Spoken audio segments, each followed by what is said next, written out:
Good evening, everybody. Welcome back to News Channel 5+. You are watching Open Line, hanging out with us tonight, where we have our special guest, Creekside at Three Rivers, joining us tonight. Assisted living with memory care, wonderful campus, wonderful people like our friends Amy and Katie joining us. Of course, to reintroduce you, just in case you're just now joining us, down there on the far end is our friend Katie Keach. She is the director of operations, and closest to me is Amy Kelly. She's the marketing director. Yes. And this show is called Ask the Expert, which is not me. It's our friends here to my left tonight. So we've had a great talk so far, just kind of letting people know a little bit about what Creekside is, who you are, and some of the fun that you all have, which is definitely a big part of it. Right. And just, you know, just really answering some great questions tonight. So, well, let's get back to our conversation. Want to, of course, quickly remind you to please call in if you have a story or a question that you want to ask our guest tonight. We are more than happy to hear from you. The number is right there on your screen. So what do you guys want to talk about next? What is on the agenda? Maybe coming up, we can talk a little bit more about, you know, again, the difference between memory care and assisted living, in case folks weren't with us the first part of the show. Maybe that's an important topic. Yeah, definitely. So you offer both. Let's kind of break down what that means exactly. Sure. Well, assisted living, we, like I said, it really focuses on enhancing and increasing someone's individuality and being able to sustain some independence. So we're there to assist as much or as little as they need with their ADLs, which are activities of daily living. Our nurses and our techs, our CNAs and our resident assistants, they are there to help with things like bathing if the resident needs it, or to help them get dressed in the morning, or to help administer medications. But with assisted living, we really allow our residents to come and go as they please, to sleep when they want to sleep, you know, to really be on their schedule.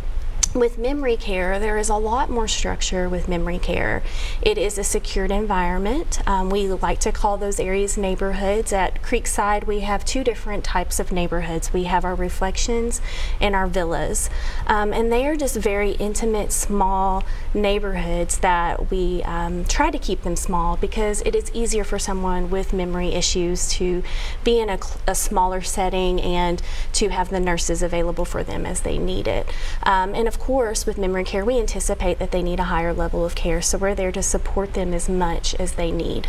You mentioned nurses, so I think it's an important time to start talking about that as well. I think it's incredible that you all actually do something that I don't believe is actually required, but it is that you have the, not the option, but you offer 24-hour nurses on your staff. And let's talk about how important that is. Sure. Yeah, I mean, I think it's very important to have 24-hour nursing on staff, just for one peace of mind to the families, to know that if something does happen, that we do have a nurse there that can make the call if your loved one has to go out to the hospital, or can be there to check their vital signs and to, you know, give the medicine or what they need, the care, to make sure that everything is okay. And you know, in some places they don't offer that. What does it mean to the loved ones of your resident that needs that care, and the fact that you all can provide that? What's some feedback you've heard? I'm sure from families grateful. Like Katie said, I really think it's peace of mind. I think for a lot of residents, especially memory care, when they get to that point in their life, they need assistance with medication management.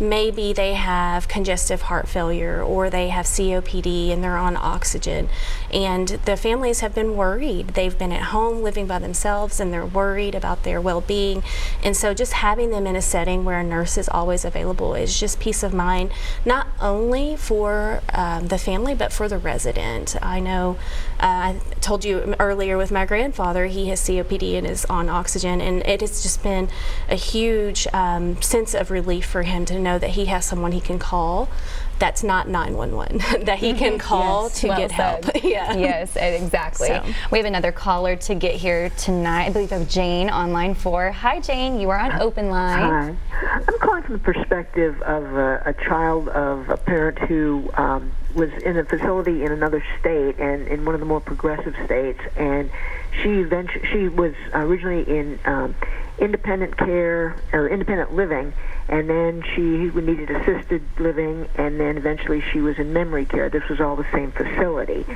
And Tennessee, just by and large, from everything that I know about the state and that's how it the response to social services needs and so forth, is not one of the most progressive states. We had that nursing home fire, I guess maybe 10 years ago or whatever. It was just, and that did change a lot of things for the better. I mean, that's a horrible way to have to make a change like that. But all of this to say that if somebody lives in an apartment, we'll say, a lot of apartments have an atmosphere that they say that they're a community and they have certain social events and whatever. And then on the other side of apartment living, if they don't, if the shower doesn't have hot water or something, and they don't fix it, then the attitude seems to be, well, you can always move. Well, anybody who's ever lived in an apartment knows, or made any kind of a transition, say a cross-country move from one home to another, moving is never fun. It's one of the stressors, even if you have a good moving experience. So my question is, what should someone look for in an assisted living center as far as this communal atmosphere? Well, I mean, you've already touched on that, but I guess what I'm saying is, if you live in an assisted living facility, and they don't have hot water or something for the shower, you have a right to that, and it shouldn't be said, well, you can always move, because particularly if you're older. Does that make any sense? Yes. Yeah. Definitely. Thank you so much for the call. I'll let you all take it away. Well, I think maintenance-free living is so important at this stage, and that is the whole point, is to relieve the stress of that resident. We have a wonderful maintenance department that if the water's not warm or the light bulbs are out or the sink is leaking or anything like that, that's what we're here for. We would never tell someone you have to move. That's awful to tell somebody that. But yeah, we do have, like Amy was saying, we do have a wonderful maintenance team, and we would, for sure make sure that that the resident was taken care of, just like we would want our parent or our grandparent taken care of, and that's how we look at all of them. So definitely things to look out for. It's hard to believe, that places can, even, we've all maybe lived in an apartment complex or a rental, and we've all, I think, kind of been on the other side of that, and it unfortunately can happen well into senior care and living, and that's why we are here tonight to talk about how amazing Creekside really is, and how these are really, it's a non-issue out there. I mean, that's what it's all about, is just that sense of relief and that sense of being taken care of. So go in and ask a resident how they like where they live, and that would be my advice to her. Just ask the people who live there what they think about the community, because they're going to be the ones to tell you. Exactly. Speaking of a lot of the fun activities we've talked about, some of the apartments that you all offer, but I also want to talk about one of my favorite things, and that is food, and that is the dining experience at Creekside. Yes. I love when we talk about this topic. So first of all, it's going to make me hungry. I do know that. It's about dinner time for us. What are some of the unique things when it comes to that dining experience that you want to talk about?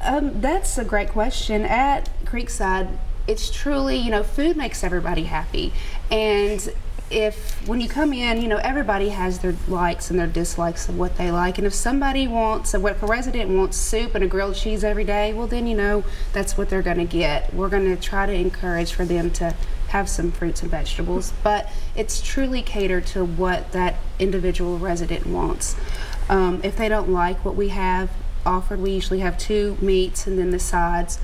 If they don't like that, we have an a la carte menu that they can choose from, so it's truly a restaurant dining experience. Yes, and I think too the dining experience gets folks kind of out of their shell a little bit. You mentioned being social and how important that is, but I'll let you touch base on that again, just how really things like the activities and the programs and even down to the therapy sessions and the dining, how that all kind of ties in with the big picture, and that is just everyday happiness out at Creekside. Yeah, we focus on physical, spiritual, and emotional well-being. I think that when you move into an assisted living, all of those things are so important.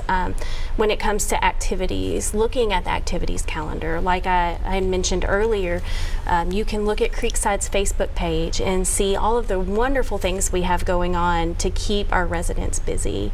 As far as the dining, it's restaurant-style dining, so we want to take that burden off of them. They don't need to cook anymore. Let us cater to you.